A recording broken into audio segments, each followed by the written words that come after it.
Our systems are based on the worst impulses of us as human beings. Greed, lust, one-upsmanship, every man for himself, dog eat dog, kind of toxic individualism. So, hello, JPU family. Welcome to another episode of Jamaica Politics Uncovered. I just want to take a moment to thank all our viewers and subscribers for being here and for supporting this channel. I hope you guys are all having a good day. There's been a lot of talks lately, guys, about integrity, and I want to bring you some information and a perspective. This was brought on by an article that I saw this morning from the Jamaica Gleaner. Leader of the opposition of Jamaica, Mark Golding and Peter Bunting, have taken on the role of integrity police in the country, which is quite shocking to a lot of people who know the truth. They've been playing Integrity Commission and they have been exploiting the Integrity Commission, compromising the Integrity Commission. So between the role of moral police that these guys are trying to play and the article that came out this morning, which says opposition urges government to prioritize an impeachment bill debate. As you know, the parliament is out on summer break. They'll be back soon. And there are a few bills to debate, but Mark Golding, he has taken control of this impeachment bill debate, and he wants to be leading out on that. He claims that parliamentarians who run afoul of the law should be swiftly impeached.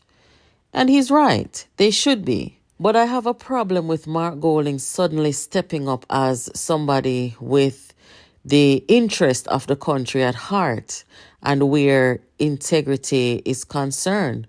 When it was presented to him in the past where strengthening our corruption laws are concerned, and he openly rejected it.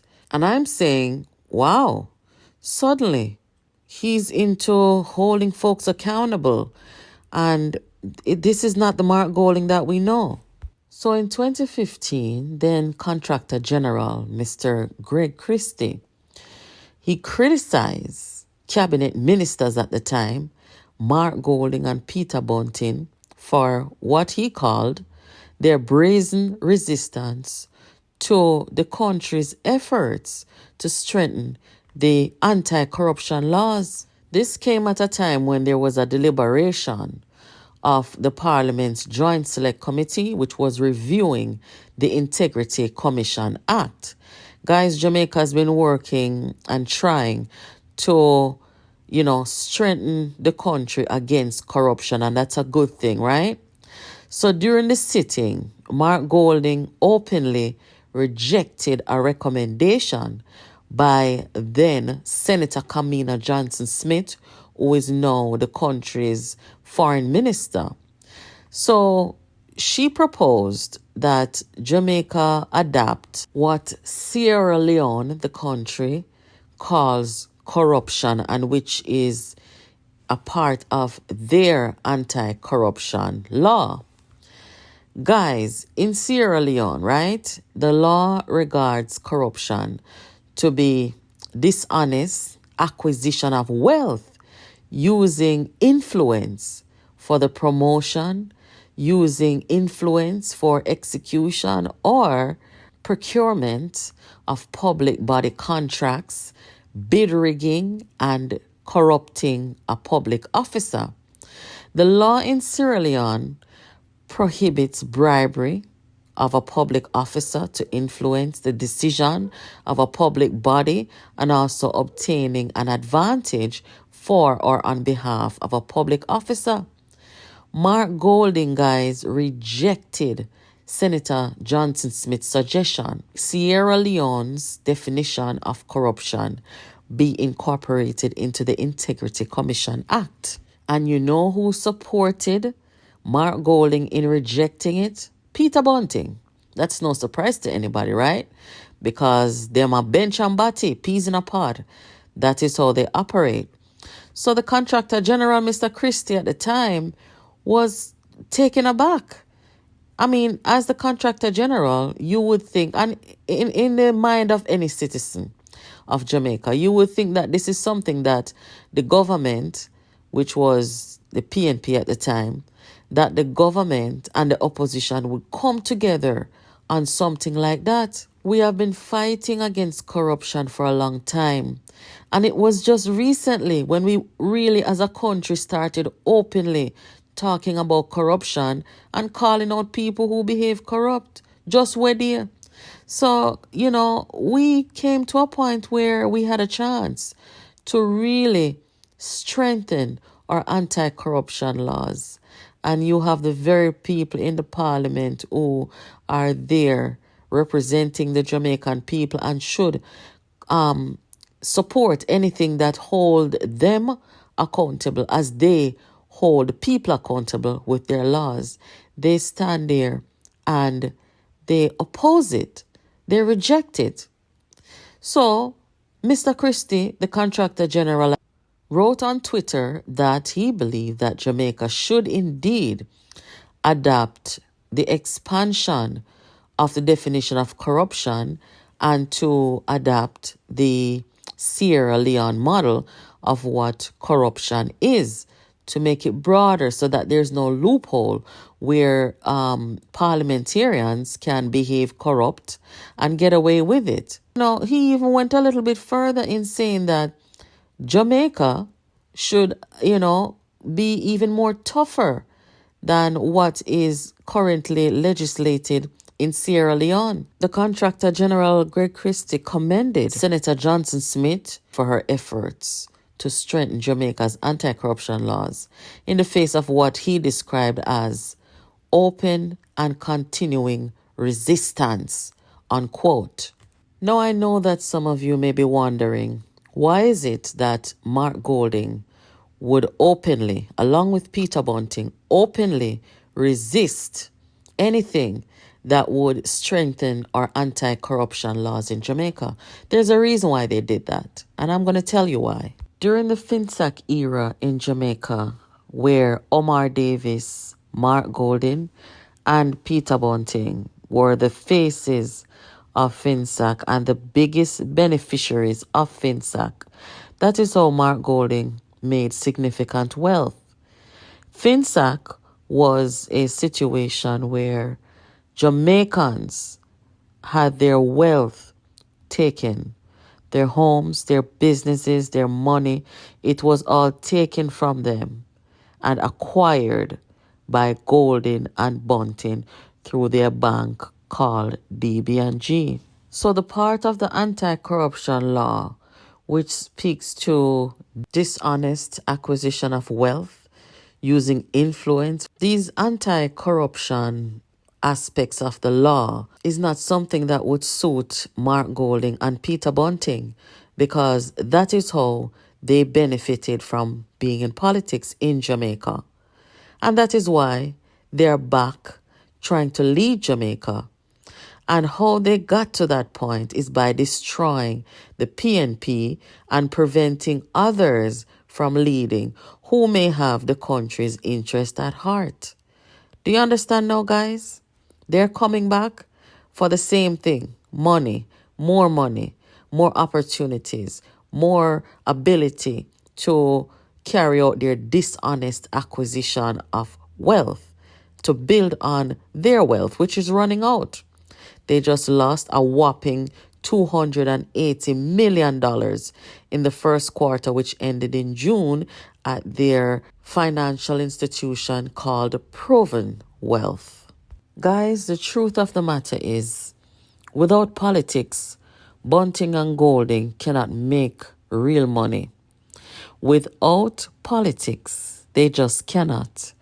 Their entire lives depend on the politics of Jamaica and their unscrupulous behavior, their sweetheart deals. This is why they had to reject and they had to resist the anti-corruption proposal to the law, because it would prevent them from their unscrupulous, corrupt behavior. The good thing about that era versus now is that more people are paying attention to our parliament and to how our politicians are conducting themselves.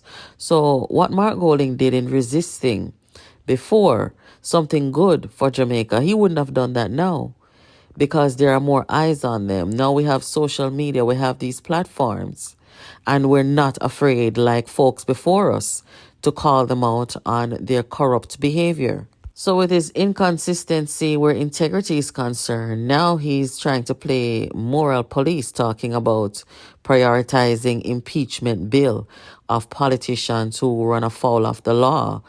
It's ridiculous. And, people shouldn't waste their time. Mark Golding is a part of our past where we're trying to move forward from, of being corrupt and unscrupulous. He got away with his corruption. He and Peter Bunting and Omar Davis, they did. And now they are back wanting to be in the driver's seat of Jamaica where they have more power. And you know what, guys? Our laws haven't really changed much to hold them accountable because they resisted and rejected it. What have we done since? All we do is have these people come out, report and report and report, and we still don't have the prosecution of people who are corrupt. So what we need to do is work on strengthening our anti-corruption laws and make sure that there are independent bodies that have the power to arrest and prosecute, separate and apart from the parliament or any other body. We need an independent body in Jamaica, right, that have the power to prosecute, to investigate and charge and prosecute, and they're not relying on any other organization or entity in Jamaica except for the courthouse. They need to have their own prosecutor. Yes, they need to have their own prosecutor. That way we don't have one set of politicians or the other trying to bring down the prosecutor of the country, trying to accuse that prosecutor of being biased. Guys, we have a ways to go. But first, we have to make sure that we are weeding out and keeping out the Mark Goldings and Buntings and the Omar Davis of our past. We are trying to go forward. We don't want to go back. We don't want anybody that was involved in FINSAC coming to lead our country. We need to get to a point where we stop recycling failures and people who contributed to the demise of our economy and our Jamaican people. Think about it. Think about where we would be today as a country if 44,000 entrepreneurs in Jamaica were not wiped out by the FINSAC era, which involved Omar Davis, Mark Golding, Peter Bunting. We don't come here to scream. We don't come here to make no money out of politics. We don't make my money already. We have big lawyer in this country, big investment banker, and the whole them know none but politics. They say confession is good for the soul, and you have some people who you give them a microphone or put them on a stage and their mouth start moving faster than their brain. He's right. Him done making money already, right? And he wants you to believe that he's not back to scrape. If him done making money already and him done set it for him and him family as what him said, why did he and Bunting fought so bitterly to take over the PNP and even bought it for $10 million? I mean, it's not like he initially came into politics as, an activist for the people, social advocate. He never came into politics like that. He said from his own mouth that he came into politics through Omar Davis. Omar Davis brought him in because he engineered the financial meltdown of FINSAC. Omar Davis revered and saw him as someone with this great financial prowess. And he asked him for his help and his advice. And he gave it to him. And they made their money. So it's not like he's back because he loves people and he loves the country and he's here to help with national development, because he never came on that premise to begin with. Him done making money already, and him is coming in to make more and to, boost his national and business profile. As opposition leader, he's drawing down about $20 million annually. and he'll be making more as Prime Minister. Ask yourselves this question. Why did Omar Davis endorse Mark Golding to be the leader of the PNP and possibly the next Prime Minister of Jamaica? Guys, the Contractor General, Greg Christie, who is still there, and the Integrity Commission, all of them know that Mark Golding and Peter Bunting are corrupt. They are the corrupt duo in the People's National Party. They know. They've done these investigations. They have watched them and their behavior and their conduct. They know that they're corrupt. They sat in meetings and debates where they, Bunting and Golding, the only people who reject and resist strengthening our anti-corruption laws. It's time that we all as Jamaicans try to secure the future of our country for our children and our grandchildren. These guys, when they're gone out of politics and dead and gone, their children and grandchildren are going to be secure and safe. It's time for Jamaica people them, set it for them and for them family to ensure that in the future, there's equal opportunity for everybody, equal justice for everybody, and that our politics will be much better than what it is today. Those of you who love Michael Manley, ask yourselves this. Would Michael Manley approve of Bunting and Golding and their conduct and their resistance to anti-corruption laws? You're listening to Jamaica Politics Uncovered. If you haven't subscribed, please do. Make sure your notification is on and you are tuning into our live broadcast. Thank you for watching. I'll catch you in the next upload.